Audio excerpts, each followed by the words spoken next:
তালিকা গরমিল ইস্যু।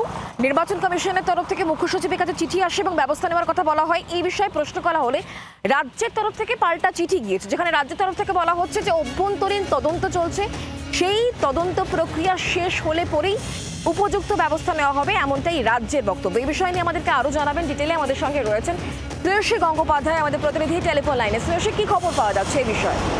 দেখো, তোমাদের সাথে জানিয়ে রাখি, রাজ্যের মুখ্য সচিবের পক্ষ থেকে ইলেকশন কমিশন অফ ইন্ডিয়া যিনি সচিব রয়েছেন তার কাছে চিঠি পাঠানো হয়েছে এবং সেই চিঠিতে 3টে পয়েন্ট উল্লেখ করা হয়েছে। প্রথমত বলা হচ্ছে যে এক্ষেত্রে যে ব্যবস্থা পরিপ্রেক্ষিতে সেই চিঠির পরিপ্রেক্ষিতে কিন্তু ইতিমধ্যে একটা তদন্ত প্রক্রিয়া শুরু হয়েছে।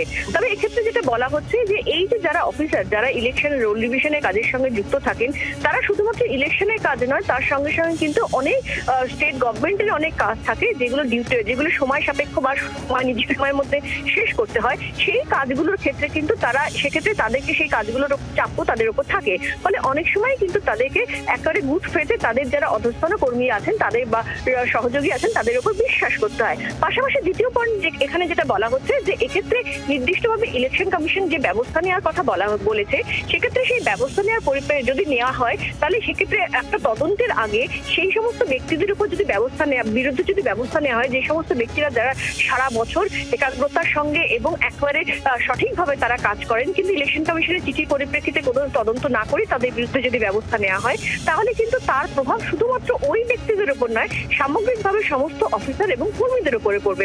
ফলে সেই জায়গা থেকে দাঁড়িয়ে কিন্তু এক্ষেত্রে এনকোয়ারি ইনিশিয়েট করা হয়েছে। এই এনকোয়ারি হওয়ার পরেই কিন্তু সামগ্রিকভাবে সমস্ত কিছু দেখে সেক্ষেত্রে ব্যবস্থা নেওয়া হবে। তবে আপাতত দুজন ব্যক্তি, একজন ARO এবং আরেকজন ডেটা এন্ট্রি অপারেটর, তাদেরকে ইলেকশন সংক্রান্ত বা রোল ডিভিশন সংক্রান্ত যাবতীয় কাজ থেকে তাদেরকে দূরে রাখা হচ্ছে। কিন্তু এক্ষেত্রে মূল যে বিষয়গুলো, যাবতীয় যা যা ব্যবস্থা নেওয়ার কথা যেটা ইলেকশন কমিশন বলেছে, সেই বিষয়টাকে সামগ্রিকভাবে তদন্ত কমিটির রিপোর্ট আসার পরেই কিন্তু কার্যত সেই বিষয়ে সিদ্ধান্ত নেওয়া বা ব্যবস্থা গ্রহণের পথে হাঁটা হবে, এমনটাই কিন্তু জানানো হয়েছে। বাংলার আওয়াজ, বাঙালির আবেগ, জি 24 ঘন্টা।